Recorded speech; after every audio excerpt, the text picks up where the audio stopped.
Вторая часть видео, пока громкость сделали громкость. В общем, хочу снять видео по ремонту старых ворот. Вот заказчик сказал, надо обойтись, так сказать, малой кровью, отремонтировать старые ворота. Обдираем краску,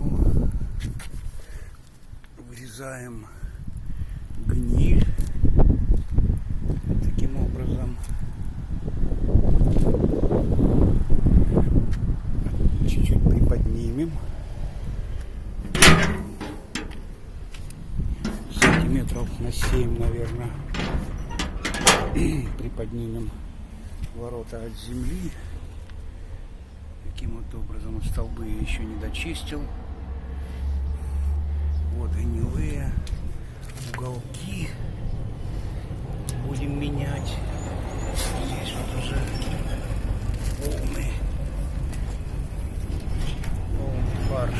Это все будем менять, убирать. Вот. Решил снять процесс ремонта старых ворот.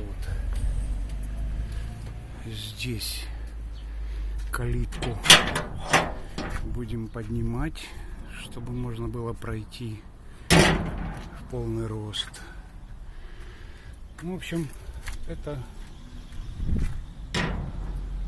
СССРовские ворота потребовали ремонта. А что такое СССРовские ворота? Это как УАЗик, он вечно раненый, но никогда не убитый. Поэтому менять на новое смысла нет. Ворота простоят еще не один год.